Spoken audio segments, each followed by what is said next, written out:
Let's get going, shall we?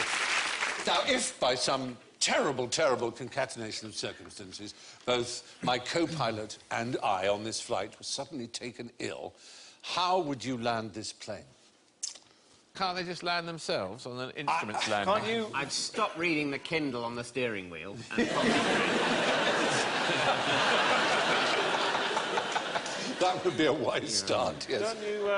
Don't you radio... There's the co-pilot slumped, normally. Yes. In these situations. Yeah, someone talks you in. And somebody talks you in? That's what happens in the movies, definitely, isn't it? Like Robert Duvall probably would be good. Yes. That's who I'd ring. Or Lloyd Bridges, in the case of Airplane, the movie. Perfect choice. Yeah. Yes. Presumably there are legal problems with someone talking you down, though, because you could then subsequently sue if it was interpreted by your relatives that you were given bad advice. So probably these days the air traffic controller would refuse to give advice and say, "I'm sorry, we're not covered for my saying something." That's right. You'd have to sign a waiver and sort of text it to them, and then they would insurance would cover you to be talked down. It is a minefield. Extraordinarily and happily, it has never occurred in commercial airline travel history that someone has been, as it were, oh gosh, can anyone fly this plane because the pilot and co-pilot are ill or dead. It's never actually happened, but it would be fraught with difficulty. They have tried various simulations. For example, those with American civil private pilot licenses in America who can fly light planes were invited onto simulators of big jets. Yeah. And one of them couldn't even operate the seat that moved him towards the control. Another one turned the radio off. Another one turned off the autopilot and instantly crashed the plane. So the fact is, it's incredibly difficult. Stephen, am I allowed to say that in your uniform how incredibly unlike a pilot you look? So what do I look like instead? Be brutal, be frank. No, I think you'd be the chap who calls himself the bursar. Who comes round, he's got a big leather wallet and takes money for duty-free. Yeah, calls himself the bursar. Yeah. Yes. He calls himself the bursar? Yes, I think he does, yeah. Or the purser? The purser. The bursar is like the one that does the money for a... Public school. Yeah. Yes, yeah. Well, what kind of planes are you flying on? Yeah. Because the bursar will be collecting money for the end of term jamboree. Here on a Charterhouse Air. Yeah. The bursar with the trolley, and then with the drinks, the groundsman. Anyway, the fact is it's fraught with difficulty. The first problem you would have is simply getting into the cockpit, because since 9/11, of course, cockpits are locked. And if the pilot and the co-pilot were truly too ill to be able to fly, they may well be too ill even to let you in to the cockpit. But, do they have a secret knock? That's a lovely thought. When they go and give them their lunch, though, surely they have to get in. Yes. So they must have a coded knock or something, like, it's me, I've got your lunch. Something like that, and they go, oh, must be the lunch. It must be, it must be to do with the lunch. The lunch is. Now, why do I say lunch is? Because there's more than one. But why is there more?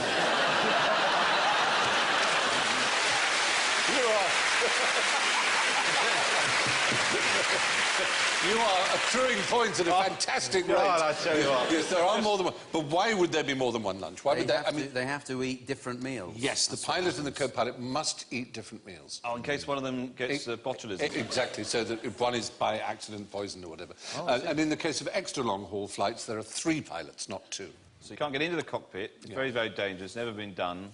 Yeah, so... and if it was on autopilot, you'd be able, obviously, to fly level and it would continue. But once you got into the landing situation, yes, the kind of film scenario would take over, whereby you would be told how to operate the flaps and at what speed. But there are so many variables in terms of glide path and vertical and horizontal axes and so on. It really is extraordinarily difficult. There is an auto-land system. There's no way of flying it remotely, then, from the ground?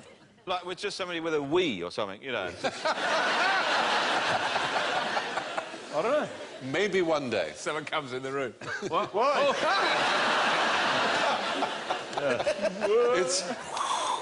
It's a horrifying thought, but fortunately, as I say, it never has yet happened in major commercial air travel. It's calculated that the chances are 1 in 10 if it was an intelligent person and the plane was already on autopilot. They could be talked down. There's a 1 in 10 chance the plane would survive the landing.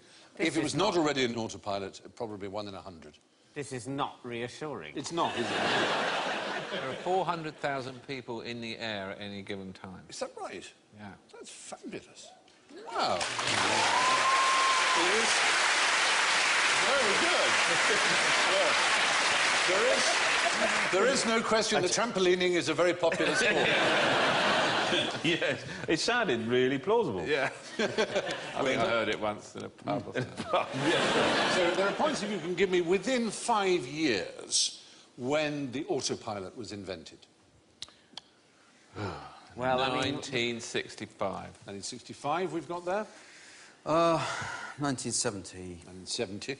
77. 77. I'm going to go for 1945. Well, you're the closest, but you're still miles away. It's 1914. The first use of an autopilot was a Paris Air Show. It was an American inventor, and they were a huge success. They big rubber band. They stood on a joystick. A broom. Gyroscope. Look, no hands, you see. By yourself. It was a gyroscope. It got so popular, they would literally have the pilots standing on the wings. We've got a picture here showing you, I think, just how impressive it could be. Look at that. Oh, people were just crazy at those days. All that stuff. That's when people went over Niagara Falls in a barrel. And Exactly. Those were the days of the barnstormers. You wouldn't want to be ball boy, would you? No, you wouldn't. But it's a surprisingly ancient invention in that sense. It was really sort That's of in the almost early before aeroplanes were Almost invented. is, isn't He it? probably had this thing knocking around in his shed and hoped that something would be invented he could apply it to. It was a gyroscopic corrective mechanism. It was pretty simple. Is the modern autopilot still recognisably the same system? No, I think it's a lot more They complicated. don't have a gyroscope where you have to put a little bit of string in and wind it round and get it going. But I mean, And one of the it's worrying spinning. things I think about the autopilot is that the fact that it's on for most of the time you're in the plane. So they switch it off just before they land, switch it off just as they take off. They take off. Yeah, they watch the telly, and then every now and then they go to that channel where the map is. So make sure they're heading in the right direction. Then they put Michelle Pfeiffer back on. There are occasions you've talked... I mean, there are, of course, long flights. But where is the shortest flight, the shortest commercial flight? Do you know? Ooh, Bill. I think I might know this.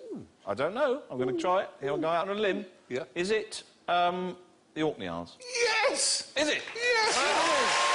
Oh, Bill, well done.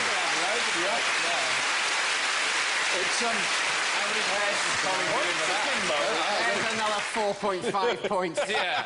It's between... 27 and a half. I think. It's between Westray and Westray Papa. Yeah. And it's usually done in around 2 minutes. Though the record has been 58 seconds from takeoff to landing. It's the distance... Do you think people go, I hope it's a quick one today, I don't think... The distance is shorter than the runway of Edinburgh Airport. Do they just sort of take off, throw peanuts at you? Run up to it. It is amazing. Back again. It is but the most bizarre thing about it is the return ticket is £39. Is this not... Why don't they build a bridge? I'm assuming there's some sort of gorge to be got over. I assume there is too. No, you do get a certificate and a miniature of Highland Park whiskey for doing the flight. So maybe people just get off on the idea of doing the shortest flight in the world. Yeah, no, the sea's quite choppy around here. It's quite difficult. It is a bit like that. They just do the exits and, and here we are.